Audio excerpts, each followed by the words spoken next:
Seguimos en el estudio de Lucas, estamos en el capítulo 1 de Lucas y como recordarán, semanas pasadas hablábamos acerca de cómo Dios reprende el pecado en el pueblo de Israel, en el Antiguo Testamento, específicamente en el libro de Malaquías.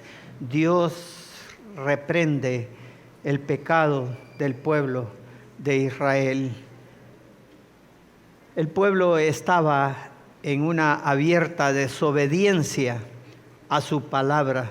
Dios les había mandado que no hicieran alianza con pueblos extranjeros y precisamente eso era lo que estaban haciendo.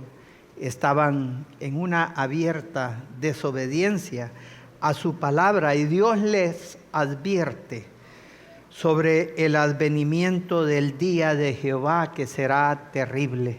Dios les dice que será ardiente como un horno en el capítulo 4, en el versículo 1.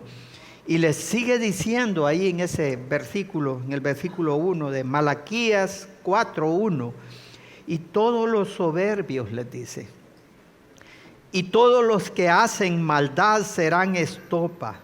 Aquel día que vendrá los abrazará, ha dicho Jehová de los ejércitos, y no les dejaré ni raíz ni rama. Dios muestra que trae juicio para esas personas que viven una vida en desobediencia a su palabra.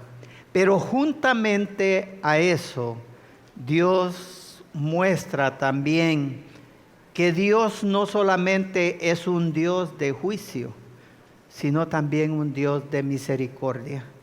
Y juntamente a eso Él viene y les dice que Él tendrá misericordia de aquellos que amen su palabra. Que Él va a mostrar esa misericordia de Él antes de que venga ese día terrible, ese día ardiente como un horno. Dios dice que va a dar una oportunidad de arrepentimiento a las personas y va a mostrar su misericordia. Ahora el punto es, ¿qué señal da Dios acerca de esa manifestación de misericordia para con nosotros? Él da esa señal. Ahí mismo en Malaquías 4, en el versículo 5, dice, he aquí, yo os envío el profeta Elías antes de que venga el día de Jehová grande y terrible. Él muestra que la señal será el envío del profeta Elías. Y sabemos que después de estas últimas palabras que Dios le da al pueblo, transcurrieron 400 años de silencio. Después de esto, la revelación profética enmudeció. No hubo más revelación profética para el pueblo durante 400 años. Y transcurridos esos 400 años es cuando viene Lucas y nos relata de la visita que el ángel Gabriel hace a un sacerdote del pueblo judío, el sacerdote Zacarías. Este ángel visita a este sacerdote y le promete, le profetiza que su esposa Elizabeth, que era una mujer estéril y una mujer de edad ya avanzada, tendría un hijo. Y que le pondrían y que debían de ponerle el nombre de Juan. Zacarías se sorprende con esa noticia. Y es evidente que él no cree a lo que el ángel le está diciendo. Es tan evidente que le pregunta, pero ¿cómo será esto? Si mi esposa es una mujer estéril y de edad avanzada y yo también. Eso no puede ser. A raíz de eso, dice el relato en Lucas, que Zacarías queda mudo. Él enmudeció, no podía abrir su boca y proferir palabra. Y que esto fue así hasta el momento en que nació el niño. Esto es como una figura de ese silencio, de esos 400 años que habían transcurrido por causa de la desobediencia del pueblo, por causa de que el pueblo no confiaba en Dios. La profecía enmudeció durante 400 años. Es por eso que, en base a este relato, en la enseñanza que dábamos de esa parte del pasaje, decíamos que Juan era esa señal que rompe el silencio. Pero también hoy vamos a ver cómo Juan no solamente es esa señal que rompe el silencio, sino que también es esa voz que rompe el silencio. Puesto que en Isaías 40, versículo 3, hablando de él mismo,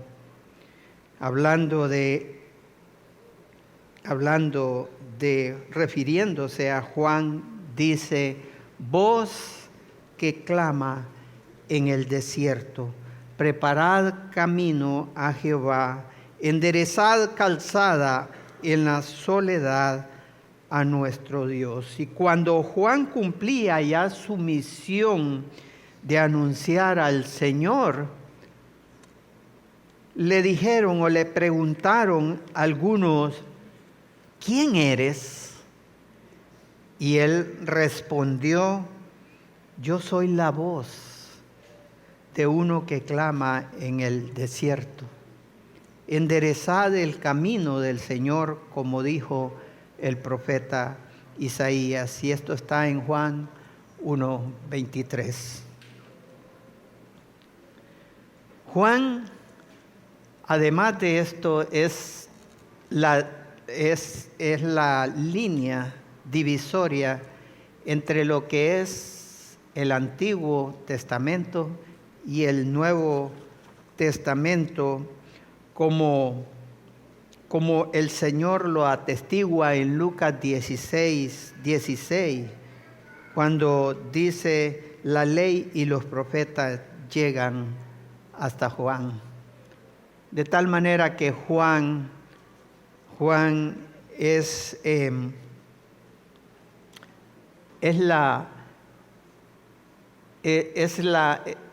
esa línea divisoria entre lo que es el pacto antiguo con el nuevo pacto.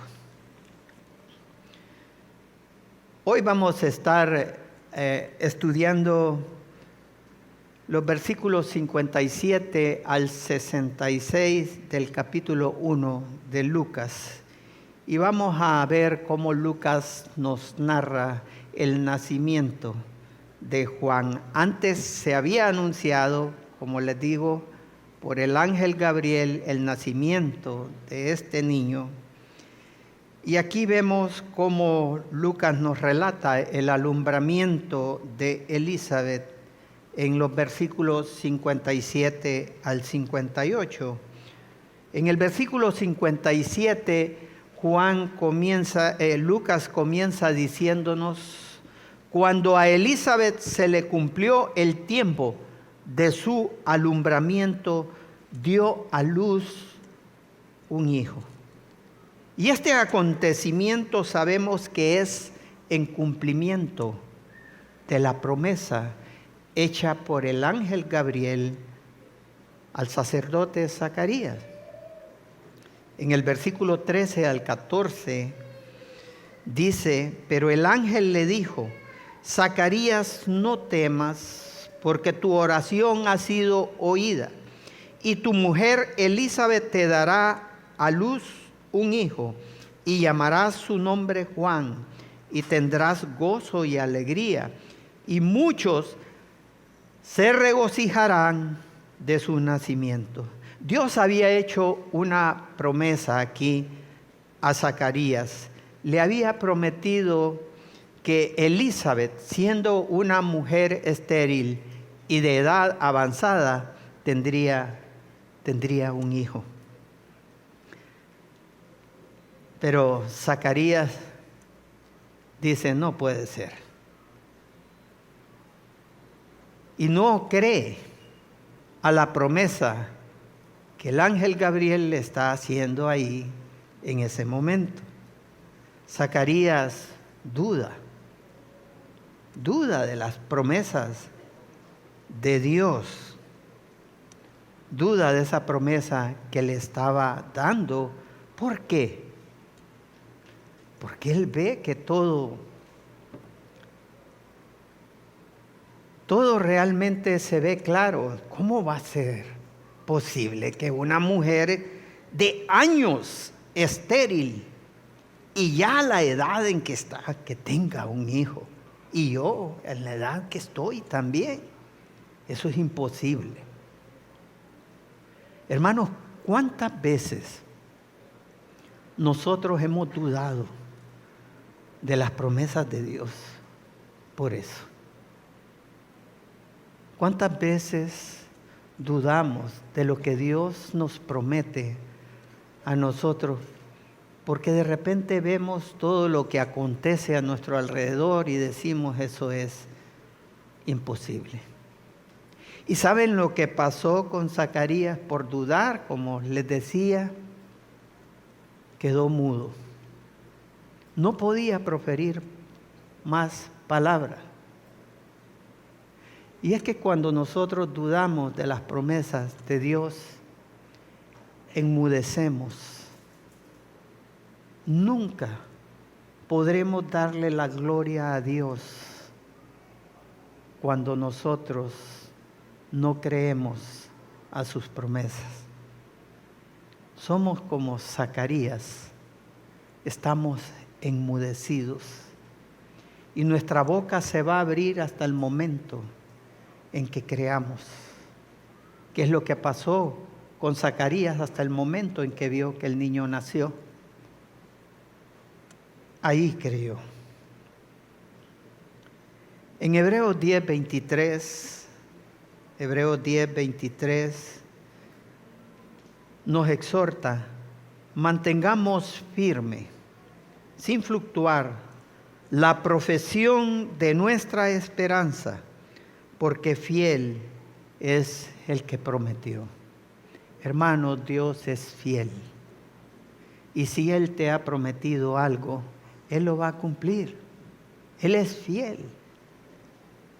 En Números 23:19 dice: Dios no es hombre para que mienta. El problema es que nosotros enmarcamos a Dios como en la naturaleza del hombre, esa naturaleza limitada a las circunstancias, a lo que a lo que pasa a nuestro alrededor. Pero Dios no es hombre para que mienta, ni hijo de hombre para que se arrepienta. Él dijo y no hará, habló y no lo ejecutará. Un buen ejemplo de un hombre que cree a las promesas de Dios es Josué. En Josué 23:14 vemos ese ejemplo de cómo Josué cree a las promesas de Dios. Le dice al pueblo antes de morir, y he aquí le dice que yo estoy para entrar hoy por el camino de toda la tierra.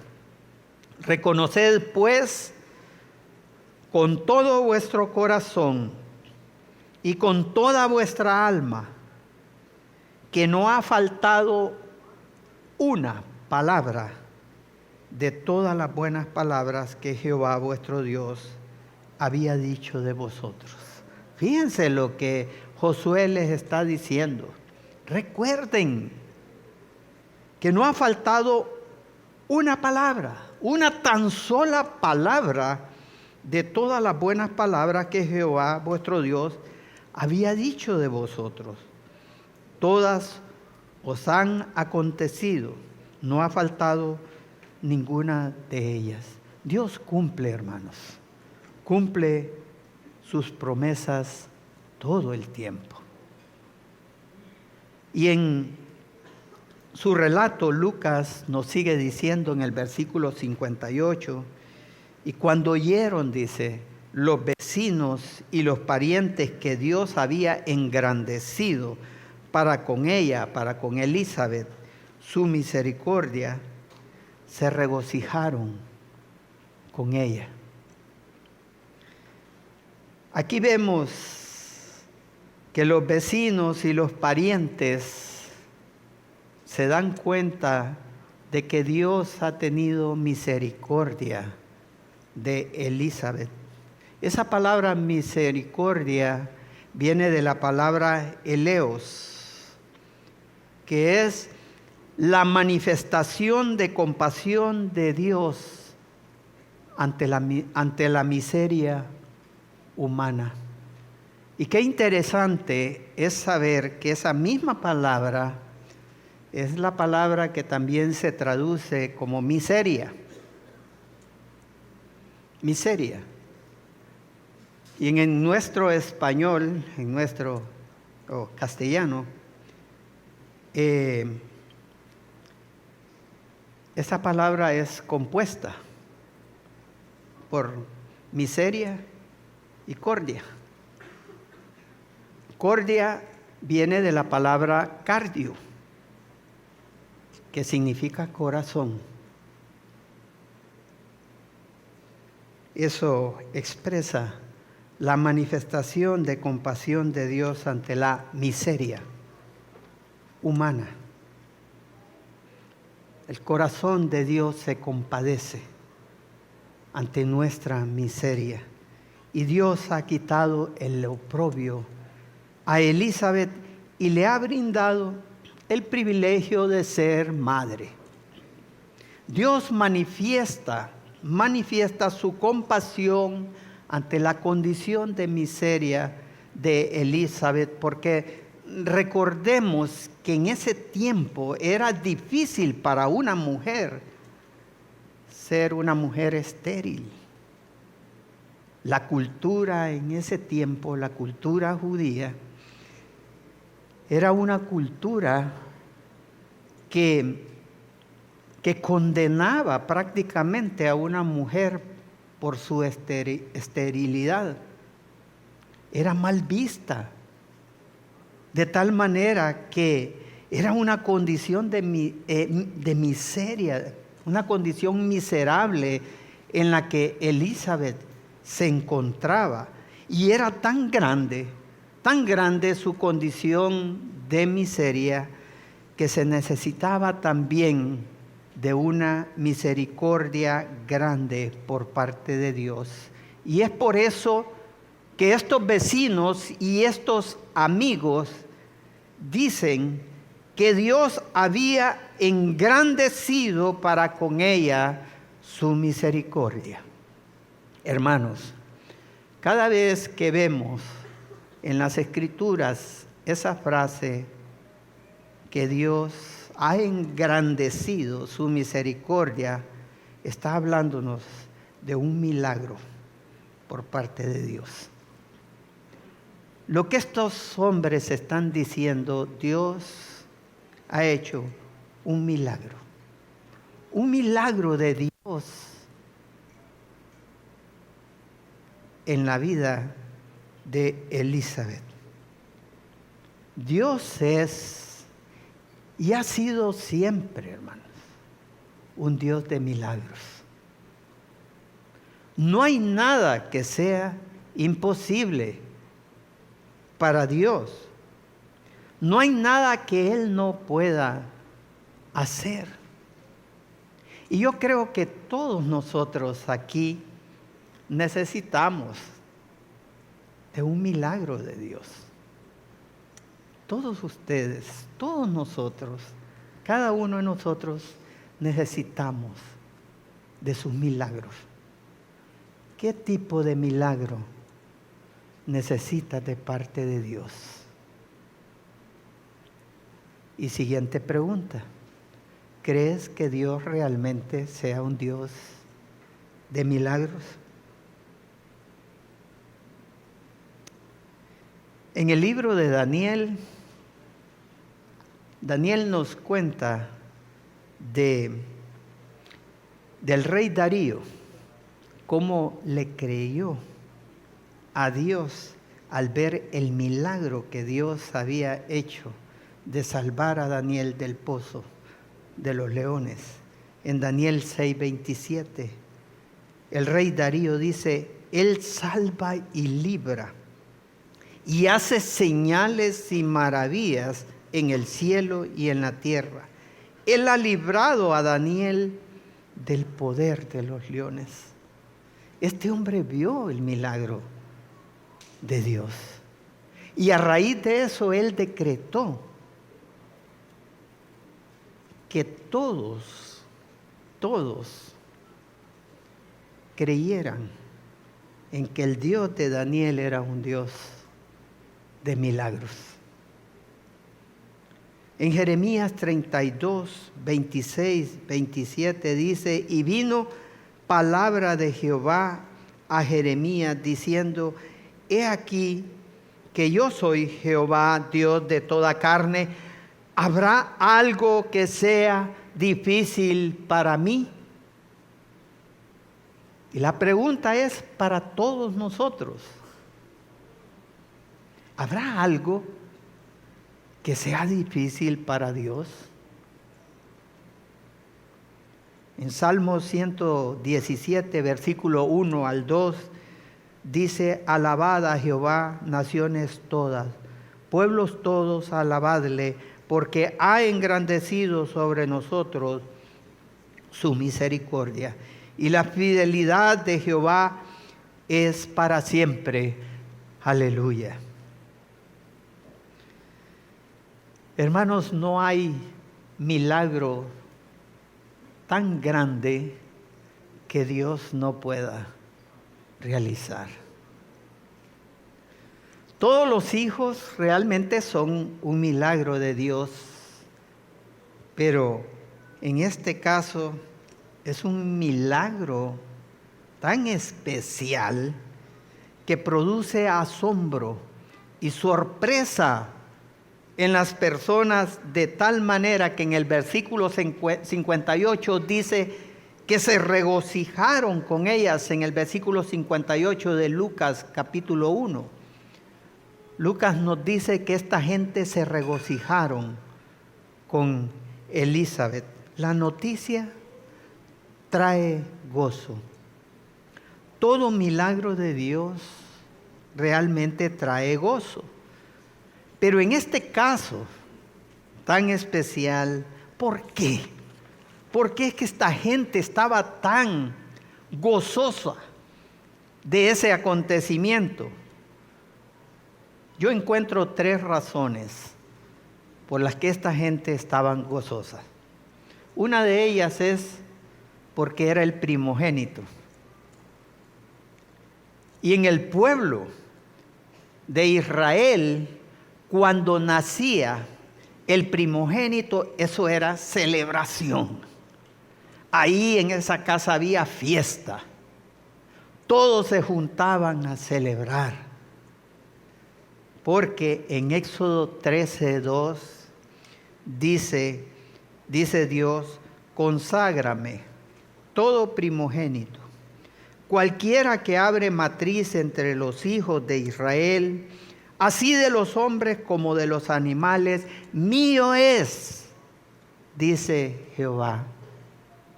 De tal manera que el pueblo judío miraba eso como algo por lo cual celebrar tremendamente. Y número 2, ellos se gozan porque era un varón. Un varón. Recordemos que en Israel el nacimiento de un niño era una ocasión festiva.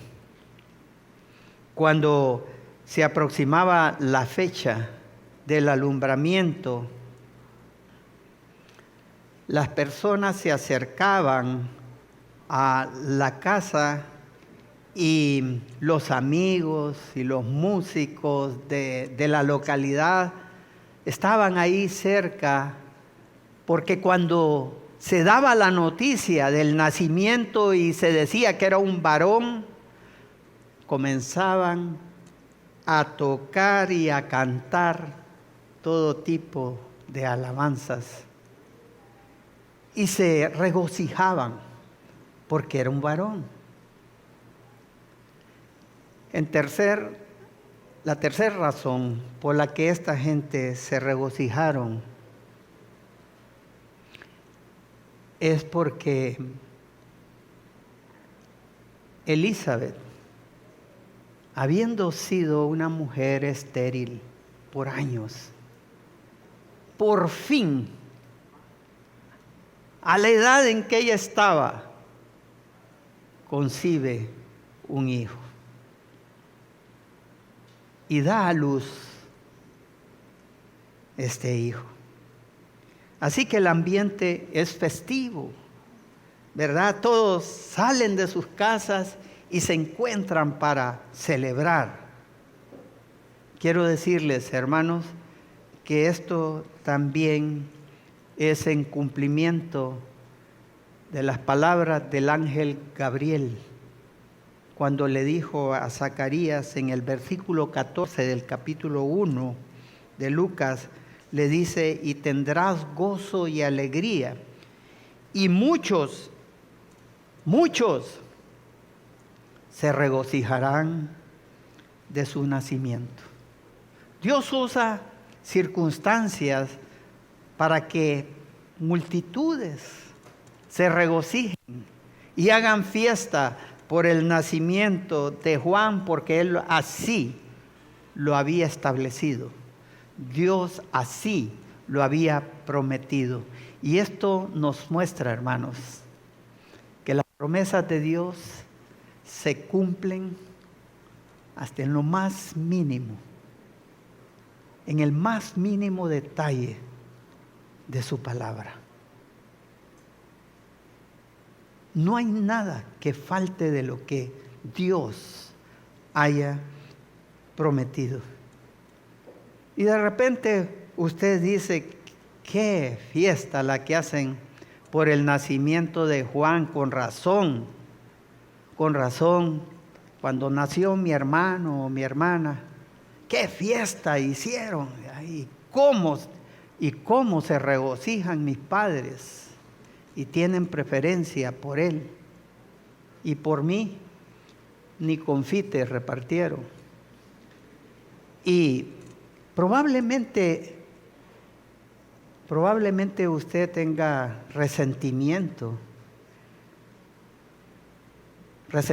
contra su padre, porque usted no ha sido el hijo preferido de ellos. Pero déjenme decirle, nuestra cultura, hermanos, Nuestra cultura es así, por el pecado. Los padres tienden a tener preferencias para con sus hijos. Y yo les aconsejo a ustedes, padres, no hagan eso. No es bueno tener preferencias para con nuestros hijos, eso daña. Produce división en primer lugar entre los hermanos. Produce resentimiento. Produce una baja estima. Y usted dice, pero el ejemplo bíblico es ese. No, ese es el ejemplo de lo que pasó con la gente. La gente hace eso. Y hacen fiesta y todo. Pero quiero decirles, recuerden esto, pasó lo mismo en el nacimiento de nuestro Señor Jesucristo. Si ustedes recuerdan, ¿pasó lo mismo? No. Allá nació en un pesebre, nadie hizo fiesta. Allá después se aparecen unos humildes pastores que le dan la gloria a Él, pero ahí no vemos fiesta, ¿verdad? Esto, hermanos, nos indica que no es lo que la gente haga o lo que tus padres hayan mostrado lo que realmente honra a tu persona. Miren lo que dice Isaías 43:4. Porque a mis ojos, Isaías 43:4, porque a mis ojos fuiste de gran estima. Fuiste honorable y yo te amé. Daré pues hombres por ti y naciones por tu vida. Nosotros tenemos que ver que hemos sido honrados por nuestro Dios y somos de gran estima para nuestro Dios. Dios no tiene preferencias. Luego Lucas, en la identidad del niño, nos da el relato ahí en Lucas, del versículo 59 al 63, nos dice: aconteció que al 8º día vinieron para circuncidar al niño y le llamaban con el nombre de su padre Zacarías. Pero respondiendo su madre dijo: no, se llamará Juan. Le dijeron: ¿por qué? No hay nadie en tu parentela que se llame con ese nombre. Entonces preguntaron por señas a su padre cómo le quería llamar. Y pidiendo una tablilla, escribió diciendo: Juan es su nombre. Y todos se maravillaron. Aquí Lucas nos relata lo que acontece al momento de tratar el tema de la identidad del niño. Y es que acontece como un requerimiento para su circuncisión, puesto que en Génesis 17, versículo 10 al 12, Dios lo había establecido así en el nacimiento de un varón. Mire lo que dice Génesis 17, versículo 10 al 12. Este es mi pacto que guardaréis entre mí y vosotros y tu descendencia después de ti. Será circuncidado todo varón de entre vosotros. Circuncidaréis pues la carne de vuestro prepucio y será por señal del pacto entre mí y vosotros. Y de edad de 8 días será circuncidado todo varón entre vosotros por vuestras generaciones, el nacido en casa y el comprado por dinero a cualquier extranjero que no fuere de tu linaje. En cuanto a esta parte del pasaje, hay comentaristas que dicen que no es que era lo usual que se asociara ese día con el acto de ponerle nombre al niño, sino que eso sucede ahí por casualidad, ¿verdad? Todavía no le habían puesto nombre al niño de repente, y entonces en el momento en que van a circuncidarlo, pues deciden ver cuál es el nombre del niño. Y esto lo dicen porque el nombre de los niños era puesto, dicen, en el mero momento en que el niño nace, ¿verdad? Pero hay otros comentaristas que dicen, no, realmente sí era la ocasión en la que se decidía el nombre oficial del niño. En ese momento, a los 8 días en que iban a ser circuncidados, ahí se requería el nombre de él. Y que lo que pasaba es cierto que desde que nacía decidían y pensaban este va a ser el nombre, pero lo hacían oficial en el momento de la circuncisión. Bueno, los comentarios, ¿verdad? Son diferentes, pero hay algo bien interesante y una enseñanza para nosotros.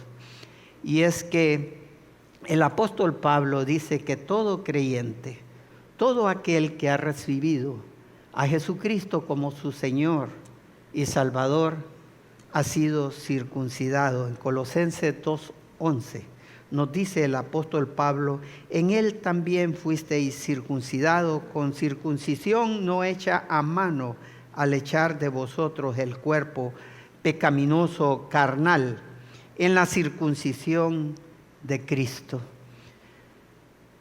Y a la par de eso, Juan nos dice que a la vez nosotros recibimos una identidad en el momento en que hemos creído y hemos recibido a nuestro Señor. En Juan 1:12 dice, mas a todos los que le recibieron, a los que creen en su nombre, les dio potestad de ser hechos hijos de Dios.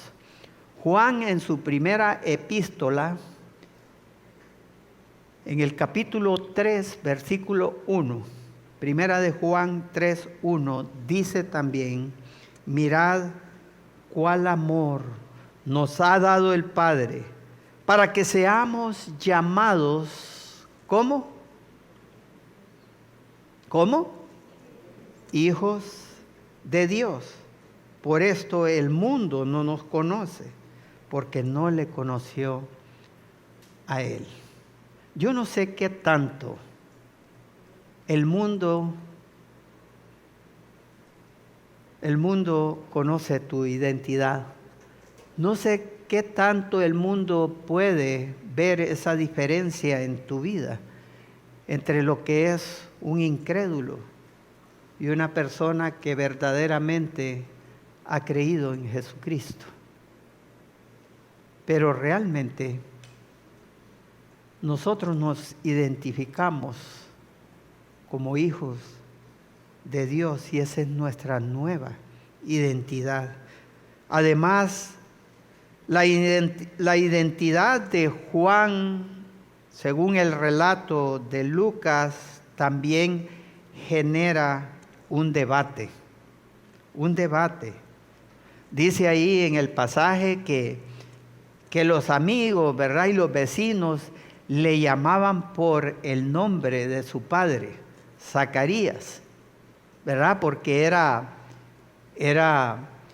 Era costumbre en el pueblo ponerle el nombre de algún familiar al recién nacido. Y además dice Lucas que esta gente vienen y se abocan al padre para preguntarle a Zacarías, ¿cuál es el nombre? Sabían que estaba mudo, ¿verdad? El pobre hombre ahí, mudo. Pero viene Zacarías y les pide una tablilla y les escribe, su nombre es Juan. ¿Por qué acuden al Padre? Porque también era una costumbre que la responsabilidad, el privilegio y el derecho de darle el nombre a un hijo era de los padres.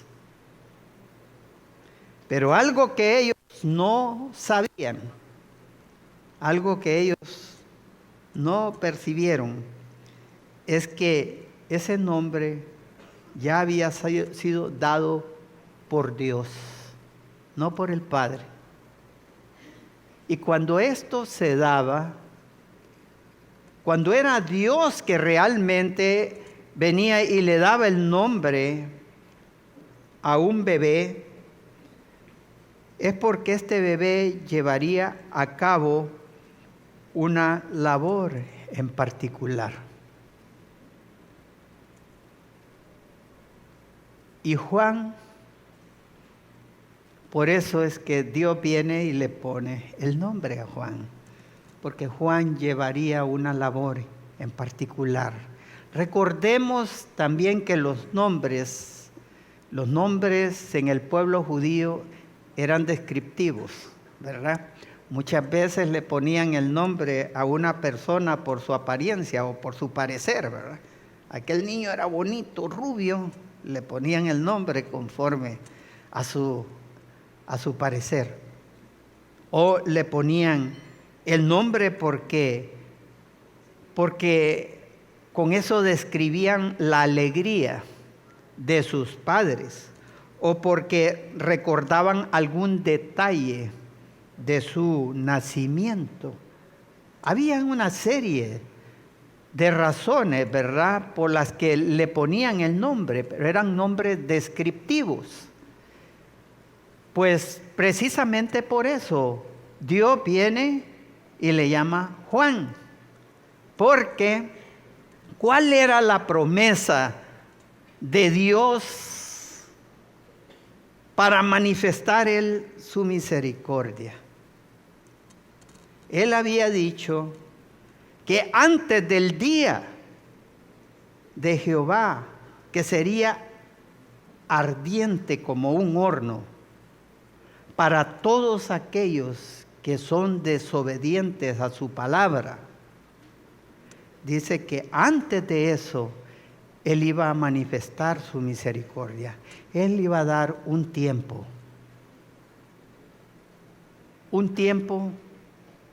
en el cual iba a mostrar su misericordia. Y ese tiempo es hoy. Este tiempo es el tiempo en que Dios está mostrando su misericordia para todos aquellos que amen su palabra. Y por eso es que le ponen el nombre de Juan. Juan es la forma breve de Yehohanán, que quiere decir regalo de Jehová. Dios en su promesa dice que nos regala a nosotros lo que no merecemos. Ninguno de nosotros merecemos nada de parte de Dios por el pecado en nuestras vidas. Dios dice que Él va a tener misericordia. Y por eso es que el nombre de Juan significa también Jehová es misericordioso. Luego, para finalizar, En los versículos 64 al 66, Lucas nos describe la divulgación de la noticia.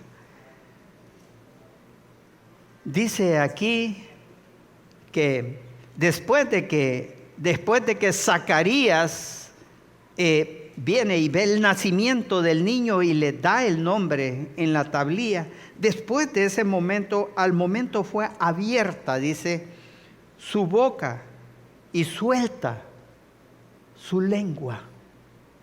Hermanos, lo que les estaba mencionando, el hecho de que Juan enmudeciera por ese tiempo, es como una figura de ese tiempo en que Dios, por la desobediencia del hombre, enmudece. Ya no hay más revelación profética. Y una vez que Él manifiesta su misericordia, la voz de Jehová se hace escuchar. Y es ahí donde en ese momento fue abierta la boca de Zacarías y suelta su lengua y habló bendiciendo a Dios. Y se llenaron de temor todos sus vecinos, y en todas las montañas de Judea se divulgaron todas estas cosas. Todos los que las oían las guardaban en su corazón, diciendo: ¿quién pues será este niño? Y la mano del Señor estaba con él. ¿Cómo vemos nosotros que se divulga la noticia? En primer lugar, hablando palabras de alabanza a Dios. La boca de Zacarías es abierta y comienza a bendecir a Dios. Esa palabra bendecir es la palabra eulogón, que también significa alabar, bien decir o decir bien de alguien. Y es que una vez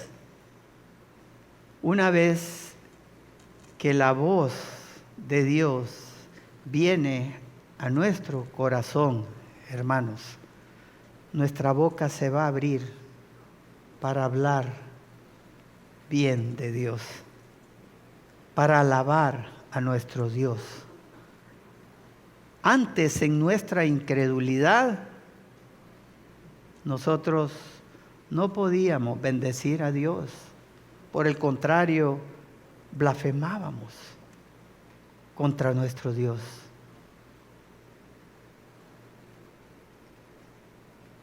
En Isaías 12:1, por eso nos dice: en aquel día dirás, cantaré a ti, oh Jehová, pues aunque te enojaste contra mí, tu indignación se apartó y me has consolado.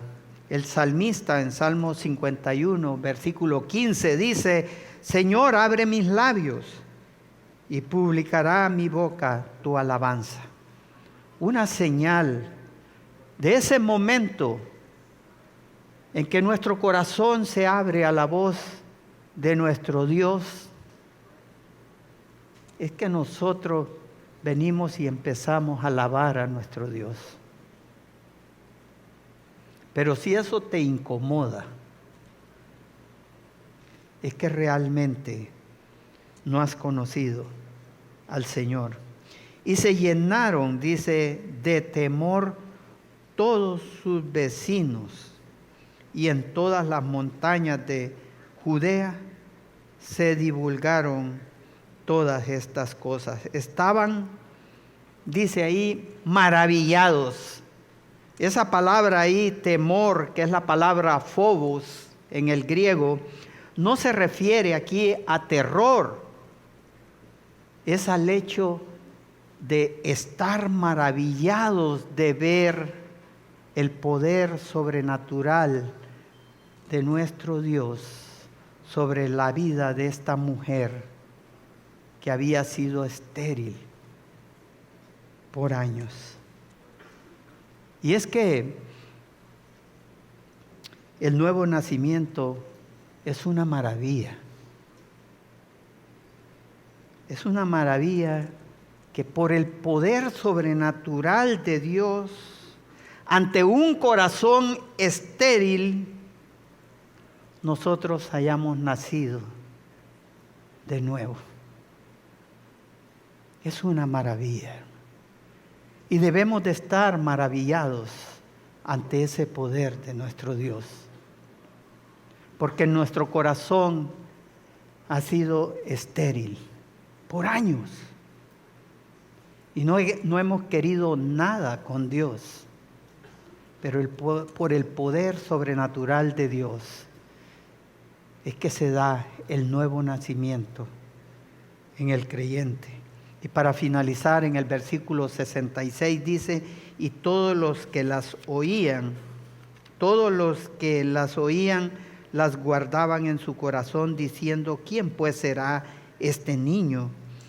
Y la mano del Señor estaba con él.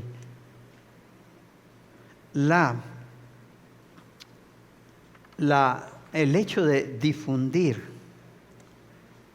la buena noticia de la salvación trae también meditación sobre las cosas nuevas. La meditación es el indagar acerca de los acontecimientos para descubrir allí la mano de nuestro Creador.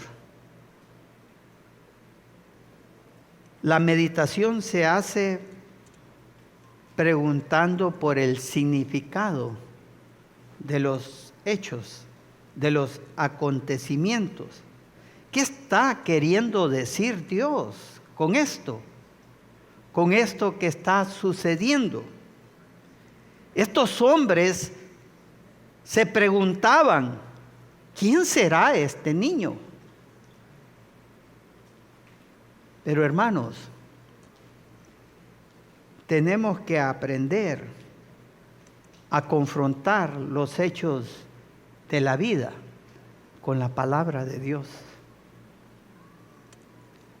Si usted ha aprendido a meditar antes en lo que la palabra de Dios le esté diciendo con respecto a una circunstancia, antes de actuar, antes de venir y reaccionar ante esa circunstancia, usted ha aprendido a tener dominio propio.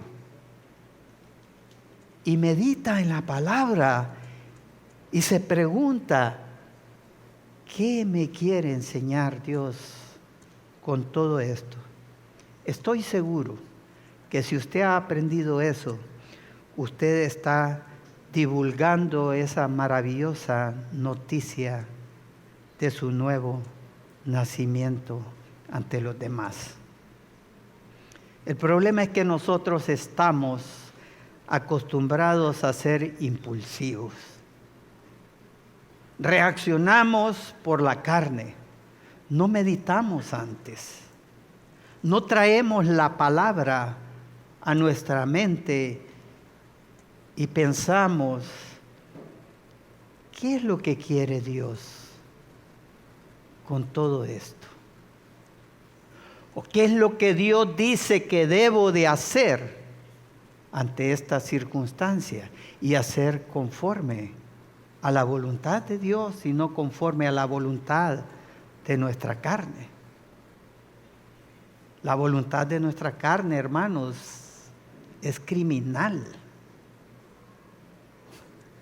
Alguien que nos cause un agravio, desearíamos enterrarlo. En serio, hasta esos niveles llega la maldad del hombre. Y como creyentes debemos aprender a meditar antes en la palabra de Dios. Para concluir, hay una voz que rompe el silencio de tu corazón. Una voz que rompe el silencio de tu corazón, que está llamando a las puertas de tu corazón. Y yo te aconsejo, por tanto, no endurezcas tu corazón. En Hebreos 3, versículos 7 al 8 dice, por lo cual, como dice el Espíritu Santo, si oyereis hoy su voz, no endurezcáis vuestros corazones. Amigo o amiga, no endurezca su corazón ante la voz de nuestro Señor. En Apocalipsis dice, he aquí yo estoy a la puerta, Apocalipsis 3:20. Yo estoy a la puerta y llamo, dice el Señor. Si alguno oye mi voz y abre la puerta, entraré a él.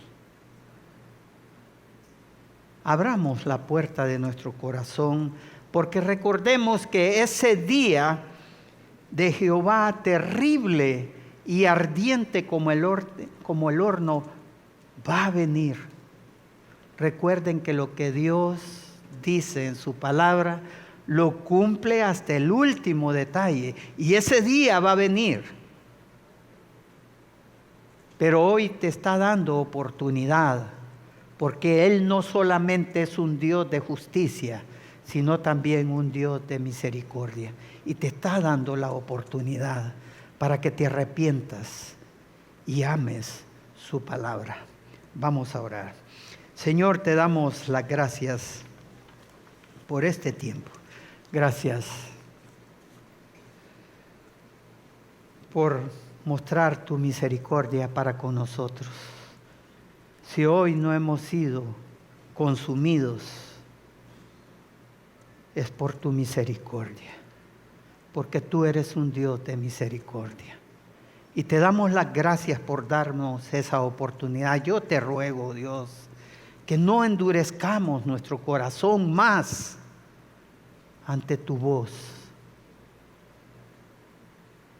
Señor, perdona nuestra incredulidad. Queremos glorificar tu nombre.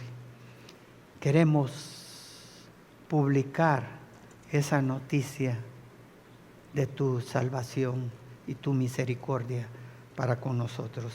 En el nombre de nuestro Señor Jesucristo. Amén.